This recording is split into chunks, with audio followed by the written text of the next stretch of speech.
Your first album was released 2 years ago. Since then, what were your inspirations for this new album, Falling in Love?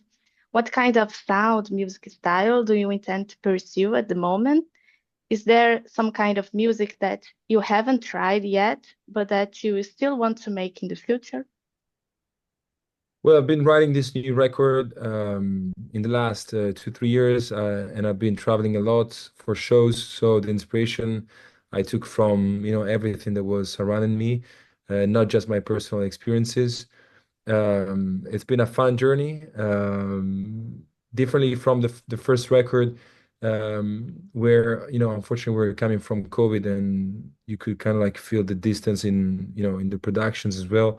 This record, I've been able to make it at my place. Um, Having the producer and the musicians, with me for weeks, and we were gathering at the table. I was cooking for them. I was opening red wine from Tuscany, and I feel like music wants this. No, music wants connections, wants um, you know, people sharing ideas and thoughts, and also the producer Martin Terefe has been extremely good in leaving the freedom to every one of us, in approaching the songs in our own way. To me, this was a key point. And I don't know. It's not easy to give a genre to my music, no, in the sense that I think for an artist, it's not easy to put his music into a category. I feel like it's more something that listeners has to do. I do music the way I feel it, and to me, with this project, was very important to be organic and to use less as possible library sound. And in fact, the structure of the production is basically electric, acoustic, and classical guitar, drums, bass player, and keyboards, synths. Yeah, and your compositions are extremely romantic. Um, and are there specific artists, including family or international artists, or any moments in life that result in a strong impact on your work? For example, the French film La Leçon Particulière had a big influence on the song To Get to Love You. So could you please explain to us what are your main inspirations in general, and then tell us how you came up with this idea for To Get to Love You?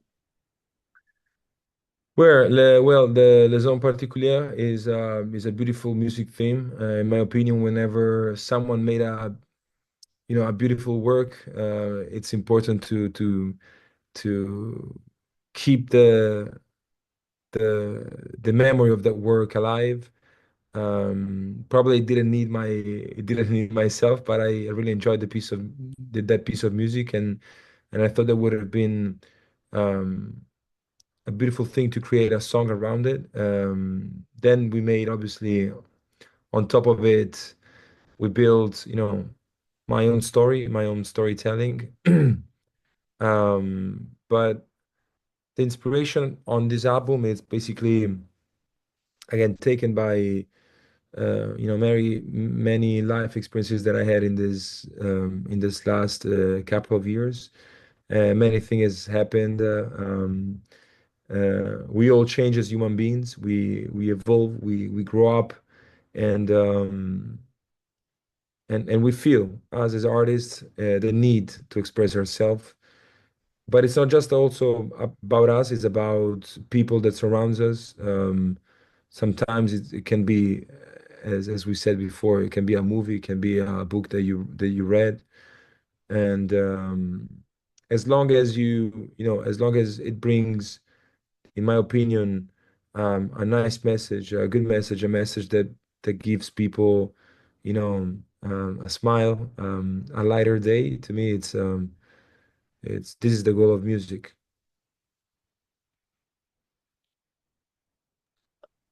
How do you deal with the different stages of creating an album?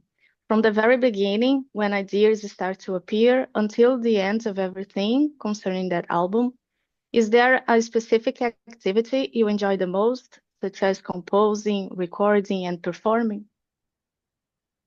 Well, we obviously, work of an album. You don't think of, the different steps. You just go with the flow. We never stop working on albums in the sense that I just released this album, but in the last weeks I've been writing new songs. It's a process it's a never-ending process. And definitely, a career is divided in two main sides. The more creative one, that is obviously the writing the songs and the work in the studio. And to me, it's probably one of the most interesting and inspiring. But also at the same time, it's beautiful to then bring your music on stage.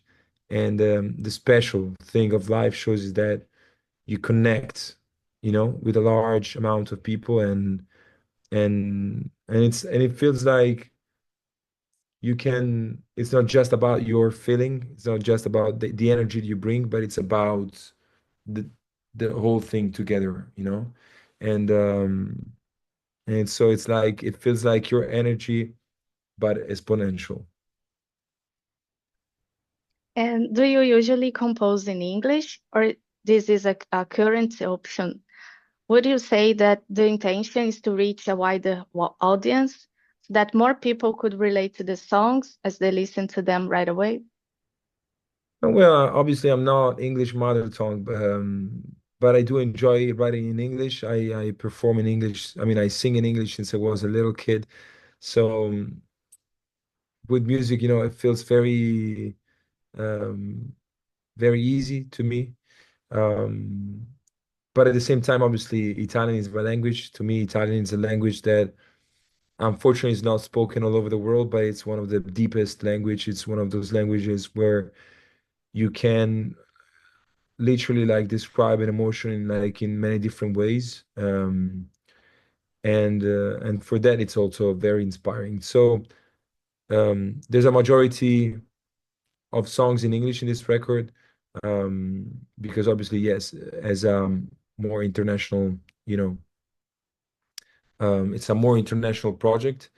Uh, but at the same time, it's very important for me to bring um, my roots, and so also songs in Italian into the music that I make.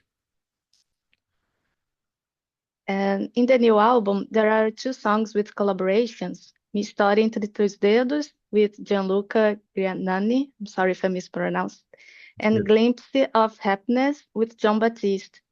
How did you guys come up together to record the songs? How were you both of these experiences for you? Well, with Gianluca is kind of like pretty easy in the sense that I had in mind since a long time to record his song because I really enjoyed it very much since I was a kid. It's an evergreen. And I basically made my version. I made a video clip and then I sent him the whole thing because obviously it wasn't obligatory, but it was, in my opinion, like a nice thing to do. It was a respectful thing to do towards him. And I never expected his positive reaction because within 24 hours he was very excited about my version. And it was like, can I sing actually? But I think that the reason of this, it's simply the fact that whenever you approach music with honesty, being yourself, there are no boundaries. Like you get to the heart of people, even if there's already out there a version that obviously is the original one, and that's why I feel like Gianluca wanted to make it with me. And now that the album is out, what are your plans for the world tour? Do you have plans to come to Brazil? And still about Brazil, are there any Brazilian artists you enjoy listening to, or maybe is there someone you'd like to collaborate with? Well, I definitely have ahead of me many, many, many shows. I